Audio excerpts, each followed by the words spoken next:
Good morning, children. Childrens, in today's session we will understand about the circular motion, right? And a little bit concept behind it. इसके पीछे का थोड़ा सा आसान सा topic है ये. तो आज हम समझेंगे सर्कुलर मोशन कहते किससे. तो सिंपली इसको डिफाइन हम करते हैं कि if a body is moving in a circular path, यदि कोई ऑब्जेक्ट कोई बॉडी सर्कुलर पाथ में रिवॉल्व कर रहा है, मूव कर रहा है, तो उसके मोशन को हम लोग सर्कुलर मोशन कहते हैं, right? So it is defined as motion of a body in a circular path is called circular motion. ठीक है, इसे हम सर्कुलर मोशन कहते हैं. If a body covers equal distances along the circumference of the circular path in equal intervals of time, then the motion of the body is called uniform circular motion. Remember one thing, that while we have defined the uniform motion, we have discussed the uniform motion in the similar manner, right? So when a body is moving along the circular path, it means it is covering the distance along the circumference. ये circular path है, तो जब भी body revolve करता है, move करता है, तो क्या कवर कर रहा है? सर्कमफेरेंस. तो यहाँ पे कह रहा है क्या कि if a body covers equal distances, right, along the circumference के along in equal intervals of time, then the motion of the body is called uniform circular motion, right? Now if a body moves along the circular path, then its direction changes continuously. We have discussed about in acceleration वाले topic में हमने discuss किया है कि even though the magnitude of the speed remains constant, right, it may be an example of accelerated motion when the body is moving in a circular path. जब एक body circular path में move करता है, then it went under change in direction at each and every point along the circumference of the circular path, right? So if a body moves along a circular path, its direction changes continuously. तो इसका direction continuously लगातार बदलता है. यहाँ note में बच्चों ध्यान रखना है आपको, in a uniform circular motion the magnitude of the speed remains constant. Magnitude जो होता है वो कांस्टेंट रहता है, यूनिफॉर्म की बात कर रहे हैं, but its direction changes continuously, लेकिन इसका डायरेक्शन लगातार बदलता है because the body is moving in a circular path, right? इसके अलावा क्या था? Circular motion is an accelerated motion, right?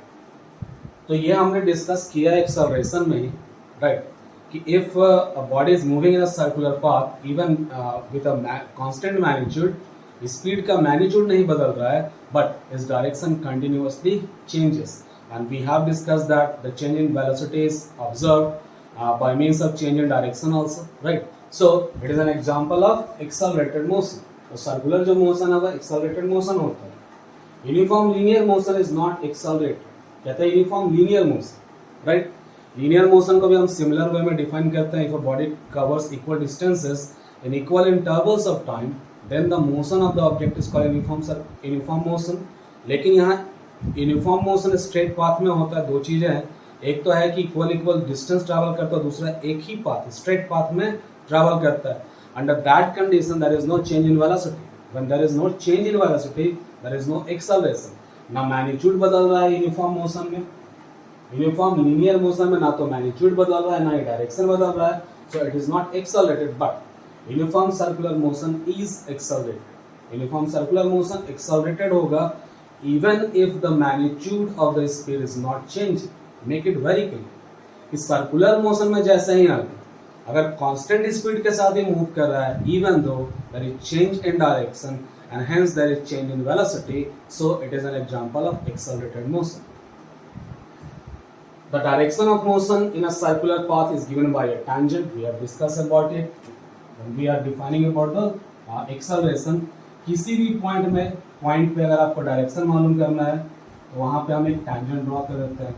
इस पॉइंट पे यहाँ टेंजेंट ड्रॉ किया, डायरेक्शन ऐसे, यहाँ ड्रॉ कर दिया टेंजेंट, डायरेक्शन यहाँ है, यहाँ ड्रॉ कर दिया, डायरेक्शन ऐसे, right? So if you want to find the direction at a particular point on the circumference of a circular path, right, then just draw a tangent at that point. उस point पे आपको एक tangent draw करना है. ठीक है बच्चों? तो सर्कुलर मोशन सिंपल है डिफाइन करना. ठीक है, the motion of a body in a circular path is called circular motion. कुछ पॉइंट्स यहाँ पे हैं, इनको ध्यान में रखिएगा, इनका नोट्स बना लीजिएगा and study this points time and again. बच्चों हम लोग बात करेंगे रेडियन के बारे में. सो radian is a unit which is used to measure angles in physics. एक कन्वीनियंट यूनिट है जिससे हम एंगल्स को मेजर करते हैं, राइट। तो यहाँ पर हम लोग रेडियन को समझते हैं। रेडियन के बारे में कहता है it is a convenient unit of measuring angles in physics. Angles नापने के लिए अभी तक डिग्री मेजर्स में आप लोग एंगल नापते हैं, राइट। तो यहाँ पर हम लोग एक दूसरा यूनिट देख रहे हैं जिसे हम कहते हैं रेडियन। रेडियन को डिफाइन कैसे करते हैं? Radian is defined as the ratio of length of arc to the radius of the circle. ये एक रेशियो, रेडियन क्या है? एक रेशियो है length of the arc. Arc आप समझते हैं, इस फिगर पर जरा ध्यान दीजिए। It's a circle, A B is the arc and R is the radius. So radian is defined as the ratio of length of arc, that is A B, और A B को denote कर रहे हैं L से हम लोग, that is length of arc to the radius of the circle, right. And theta is the angle, ठीक है। तो एंगल को हम लोग डिनोट करते हैं रेडियन, और रेडियन को हम डिफाइन कैसे करते हैं? डिफाइन करते हैं as the ratio of length of arc to the radius of the circle. So theta equals to arc AB upon radius, ये रेशियो है। theta is equal to arc AB को हम L से डिनोट करें, length of the arc, और radius R है। so theta equals to L upon R। ये बच्चों रेडियन कहलाता है, ठीक है। अब कहता है कि क्या होगा कंडीशन जब L और R दोनों सेम हो? तो रेशियो होगा 1:1, यानी 1 वैल्यू आएगा, 1 आएगा। तो कहता है ये इतना रेडियन होगा, थीटा इन रेडियन से L/R। सो कहता है when L equals to R, L और R दोनों बराबर है, then theta is equal to 1 radian. तो थीटा क्या होगा? 1 रेडियन होगा। So 1 radian is defined as, एक रेडियन कैसे डिफाइन करते हैं? 1 radian is defined as the angle subtended by an arc whose length is equal to the length of the radius at the center of the circle। कहाँ पे? Centre. कहता है यदि length of the arc radius के बराबर है, उसके द्वारा यदि सेंटर पे एंगल सबटेंड किया जा रहा है, उस एंगल को हम लोग बोलते हैं 1 radian, right. So 1 radian is defined as the angle subtended by an arc of length equal to the radius of the circle. Arc का लेंथ कितना होना चाहिए? रेडियस के बराबर होना चाहिए। उसके द्वारा जो सेंटर पे एंगल बन रहा है उसे हम कहते हैं 1 रेडियन, राइट। फिर कहता है angle subtended by the circumference of the circle, पूरा सर्कमफेरेंस, ठीक है। कि लेंथ पूरा कितना होगा? Circumference is the complete whole length of the circular path, पूरा सर्कुलर पाथ का, या पूरा आर्क कह लीजिए। इस पूरे आर्क का लंबाई जो होता है वो circumference, that is 2πr। So 2πr upon r, ठीक है। तो एंगल सर्कमफेरेंस कितना बना रहा है? Angle subtended by the circumference of the circle, that is theta equals to circumference upon radius, right. So 2πr upon r, that is cancelling r we get 2π radian. तो पूरा circumference कितना बनाता है angle? एक complete angle 360 degree. So in other words, right, 360 in terms of radian is 2π radian. So 2π radian equals to 360 degree. Similarly, pi radian equals to 180 degree and pi by 2 radian equals to 90 degree. इस तरह से और भी angles को हम represent कर सकते हैं in terms of radian, right. Now value of 1 radian, एक रेडियन का वैल्यू हम कैसे कैलकुलेट करेंगे? Since we know that 2π radians equal to 360 degree, 360 degree होता है। इस 2π को हम उधर लेके चले जाते हैं। सो 1 radian equals to 360 upon 2π. Putting the value of pi here and evaluating the value, we get approximate value of 57.3 degree. So the value of 1 radian in degree measure is 57.3 degree. ठीक है। तो ये रेडियन है, convenient unit है जिसमें हम angles को major करते हैं फिजिक्स, ठीक है।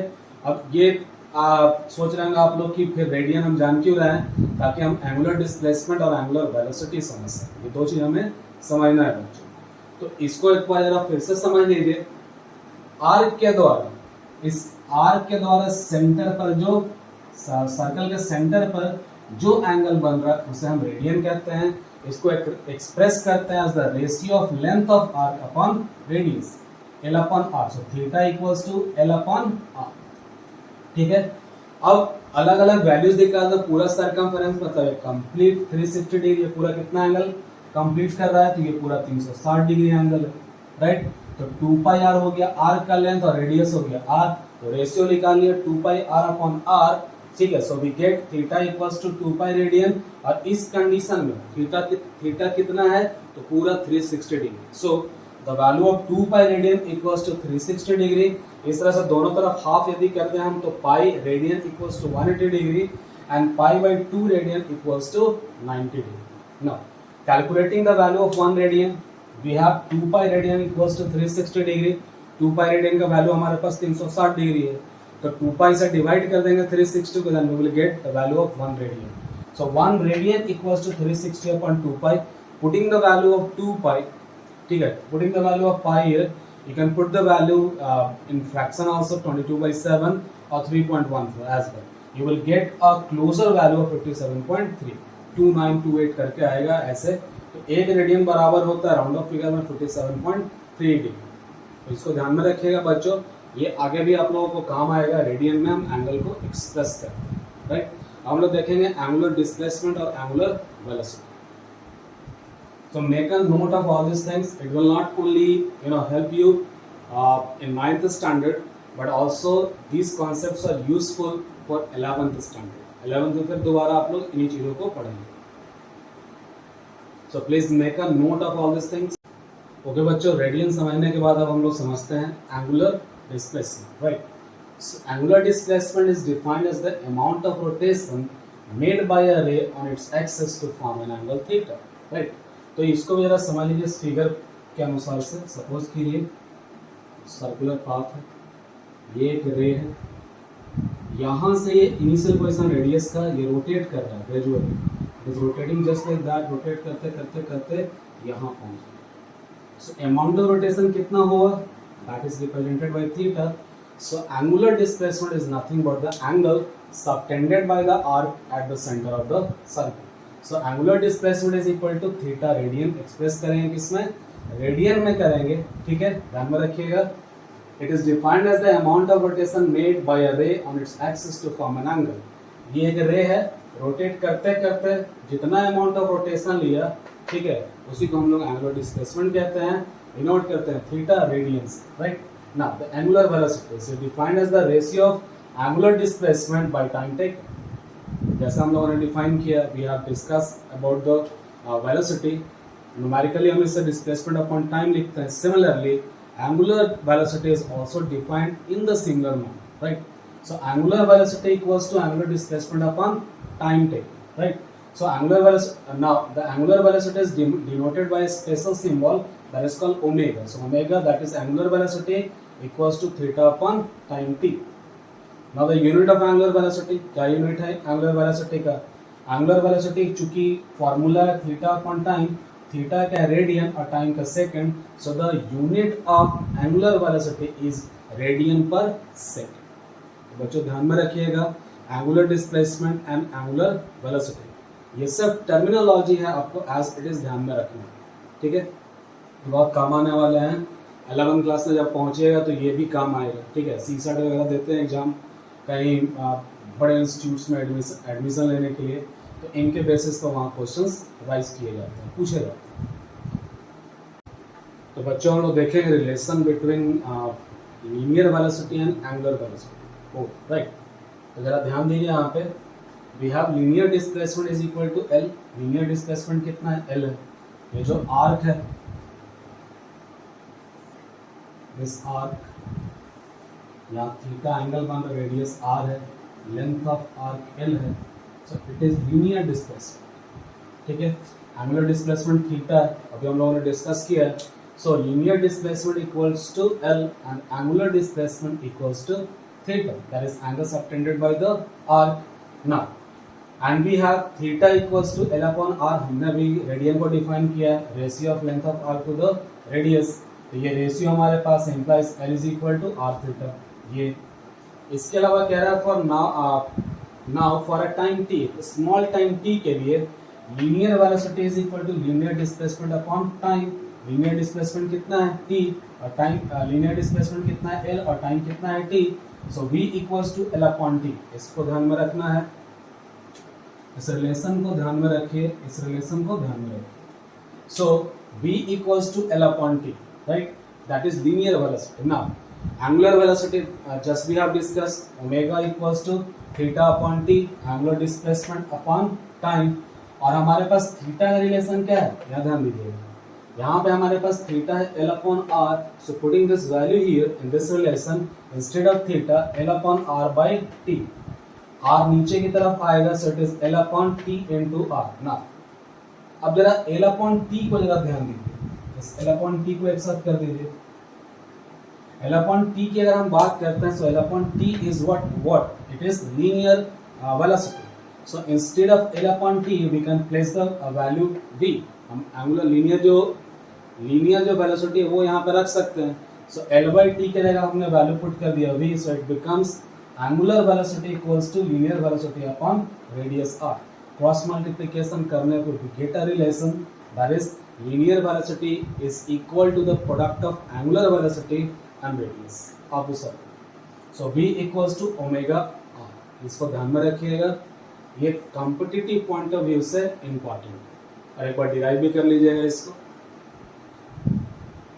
अगले वीडियो में डिस्कस करेंगे इक्वेशंस ऑफ मोशन के बारे में, डिराइव कैसे करेंगे, ग्राफ के बारे में, and then we will solve numericals based on these all conditions.